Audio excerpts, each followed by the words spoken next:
আসসালামু আলাইকুম। সুপ্রিয় দর্শক, আশা করি সকলেই ভালো আছেন। সুপ্রিয় দর্শক, আজকে আমরা কথা বলতে চলেছি পেঁপের উন্নত মানের কয়েকটি জাত নিয়ে। আপনি পেঁপে চাষ করতে চাচ্ছেন, কিন্তু ভেবে পাচ্ছেন না আপনি কি জাতের পেঁপে চারাটা লাগাবেন এবং কি জাতের পেঁপে চারা লাগালে আপনি লাভবান হতে পারবেন। তাহলে আজকের এই ভিডিওটি আপনার জন্য। এই ভিডিওর মাধ্যমে জানতে পারবেন অল্প খরচে স্বল্প ব্যয়ে আপনি কিভাবে অধিক লাভবান হতে পারবেন। পেঁপে চাষে কখনো লস খাবেন না। এই ভিডিওতে আরো জানতে পারবেন আপনার কোন ধরনের মাটিতে আপনি কোন জাতের পেঁপের ফলনটা ভালো হয়। এর আগে বলতে চাই, এখনো যারা আমার চ্যানেলটি সাবস্ক্রাইব করেননি সবার আগে ভিডিও পেতে চ্যানেলটিকে সাবস্ক্রাইব করে রাখবেন এবং ধৈর্য সহকারে সম্পূর্ণ ভিডিওটি দেখবেন। সুপ্রিয় দর্শক, পেঁপে চাষ করতে হলে সব থেকে গুরুত্বপূর্ণ যে বিষয়টা সেটি হচ্ছে আপনার পেঁপের জাত নির্বাচন। আপনি যদি সঠিক জাত নির্বাচন না করতে পারেন তাহলে আপনি পেঁপে চাষ করে লস খাবেন। আপনি যদি পেঁপে চাষ করতে চান তাহলে অবশ্যই আপনাকে আপনার মাটির ধরন অনুযায়ী আপনাকে সঠিক পেঁপের জাত নির্বাচন করতে হবে।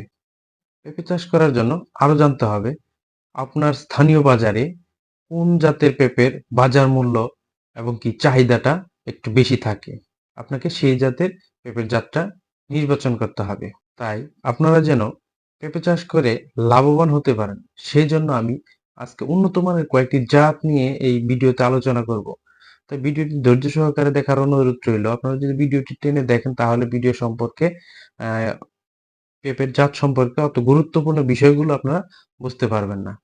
পেঁপে চাষ বাংলাদেশে সব ধরনের জাতি লাভজনক নয়।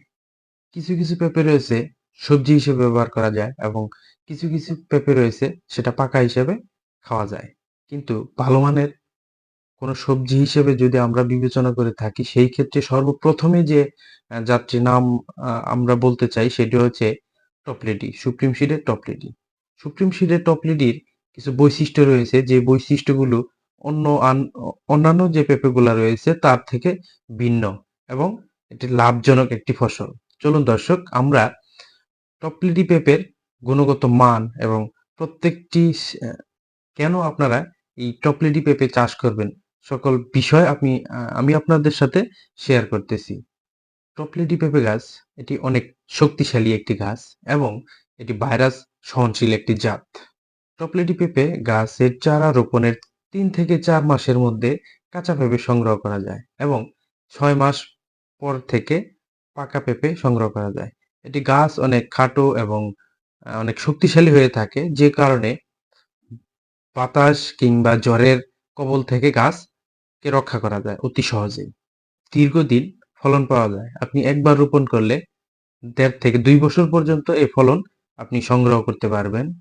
পেঁপের ওজন 1 থেকে 1.5 কেজি বা 2 কেজি পর্যন্ত হয়ে থাকে এবং পেঁপেগুলো অনেক লম্বা। একর প্রতি ফলন 35 থেকে 40 টন পর্যন্ত এই টপলেডি পেঁপে পাওয়া যায়। টপলেডি পেঁপে পাকার পর হলুদ লালচে রং ধারণ করে এবং সবথেকে বড় যে বিষয়টা সেটা হলো টপলেটি পেঁপের মোজাইক ভাইরাস প্রতিরোধী একটি জাত এবং এটি পেঁপে পাকার পরেও 1 সপ্তাহ সংগ্রহ করে রাখা যায়।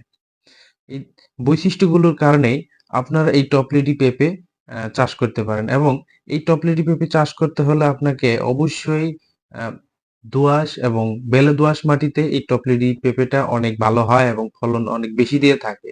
তাই আপনারা যদি টপলেটি পেঁপে চাষ করে থাকেন তাহলে অবশ্যই বেলে দোআঁশ বা দোআঁশ মাটিতে পেঁপে চাষ করবেন। এই টপলেটি পেঁপে খেতে অনেক সুস্বাদু এবং এর পুষ্টিগুণ সম্পন্ন একটি জাত। তাই আপনারা আপনাদের জমির জন্য টপলেটি পেঁপে চারা লাগাতে পারেন। নিঃসন্দেহে আমি মনে করি টপলেটি পেঁপে চারা লাগালে আপনারা কখনো লস খাবেন না। 2 নম্বরে যে জাতটি রয়েছে সেটি হলো গ্রিন লেডি। গ্রিন লেডি পেঁপে একটি জনপ্রিয় হাইব্রিড জাত যা মূলত উচ্চ ফলনশীল এবং বাণিজ্যিকভাবে চাষ করার জন্য খুবই উপযোগী। এই গ্রিন লেডি পেঁপে এই গ্রিন লেডি পেঁপে অল্প সময়ে এবং ছোট থাকা অবস্থাতেই এই ফলন পাওয়া যায়। তাই গ্রিন লেডি পেঁপে সবজি হিসেবে অনেক ভালো। এই পেঁপে সবজি হিসেবে বিক্রি করলে অনেক বাজার পাওয়া যায়। সুপ্রিয় দর্শক, আপনারা কেন এই গ্রিন লেডি পেঁপেটা আপনার জমিতে আপনি লাগাতে পারেন তরকারি হিসেবে। এই গ্রিন লেডি পেঁপে লাগালে অবশ্যই আপনাকে আরেকটা জিনিস মাথায় রাখতে হবে, সেটা হলো আপনার অঞ্চলে এটা শুধুমাত্র তরকারির জন্য, সবজি হিসেবে ব্যবহার করার জন্য আপনাকে অবশ্যই খেয়াল করতে হবে যে আপনার অঞ্চলে এই কাঁচা পেঁপেটার বাজার কেমন? এটার তরকারি হিসেবে চাহিদাটা কেমন? সেই ধরনের চাহিদাটা চাহিদাটা যদি একটু বেশি থাকে সেই ক্ষেত্রে আপনি এই গ্রিন লেডি পেঁপে আপনার জমিতে আপনি রোপণ করেন। সুপ্রিয় দর্শক আমরা গ্রিন লেডি পেঁপে কেন চাষ করবেন সেই বিষয়গুলো আজকে আপনাদেরকে বলতেছি যে গ্রিন লেডি পেঁপের কি গুণাগুণ রয়েছে এবং কি ধরনের মাটিতে গ্রিন লেডি পেঁপে চাষ করার উপযোগী। মূলত এই গ্রিন লেডি পেঁপে দোআঁশ এবং বেলে দোআঁশ মাটিতেই ভালো জন্মায়। চলুন আমরা এই গ্রিন লেডি পেঁপের কিছু বৈশিষ্ট্য বা গুণাগুণ আপনাদের সাথে একটু শেয়ার করে নিই। এই গ্রিন লেডি পেঁপে প্রতি গাছে অনেক ফল পাওয়া যায় এবং সারা বছরই কম বেশি এটা পাওয়া যায়। গ্রিন লেডি পেঁপে ফলের আকার, রং মাঝারি থেকে বড় আকারের, বাইরের অংশ সবুজ এবং পাকলে হলুদ হয়, ভেতরের অংশ লালচে এবং কমলা। গ্রিন লেডি পেঁপে স্বাদ ও গুণগত মান মিষ্টি ও নরম, রসালো এবং সুগন্ধিযুক্ত। গ্রিন লেডি পেঁপে অন্যান্য পেঁপের তুলনায় ভাইরাস ও রোগ প্রতিরোধী সহনশীল একটি জাত। গ্রিন লেডি পেঁপে চারা রোপণের ৫ থেকে ৬ মাসের মধ্যে এটি ফলন সংগ্রহ করা সম্ভব হয়। এবং কি ৪ থেকে ৫ থেকে ৬ মাসের মধ্যে এটা বাজারজাতকরণ করে আপনি গ্রিন লেডি পেঁপে এর বাজারে প্রচুর চাহিদা রয়েছে রং এবং স্বাদের জন্য।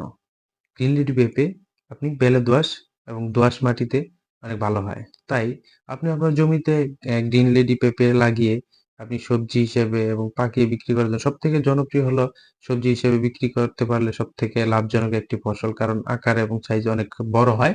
ওজনের ক্ষেত্রে এটা অনেক মানে এটা অনেক আ বেশি হয়। তাই বাজারটাও একটু বেশি পাওয়া যায়। সুতরাং আপনি আপনার জমিতে এই গ্রিন লেডি পেঁপে লাগিয়ে আপনি স্বাবলম্বী হতে পারেন।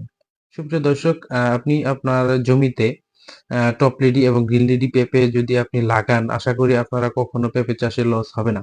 সুপ্রিয় দর্শক আজকের মতো এখানেই বিদায় নিতে চাচ্ছি। আমি অন্য কোনো আরেকটি ভিডিওতে আগামী পর্বে উম পেঁপে চাষের জন্য কি ধরনের মাটিতে আপনি পেঁপে চাষ করবেন এবং কিভাবে মাটিটা প্রস্তুত করতে হবে সকল বিষয়ে বিস্তারিত নিয়ে নতুন আরেকটি ভিডিও নিয়ে হাজির হব। এর আগে বলতে চাই এখনো যারা আমার চ্যানেলকে সাবস্ক্রাইব করেননি সবার আগে ভিডিও পেতে চ্যানেলটিকে সাবস্ক্রাইব করুন এবং পাশে থাকা বেল আইকনটি বাজিয়ে দিন। সকলে ভালো থাকবেন। আল্লাহ হাফেজ।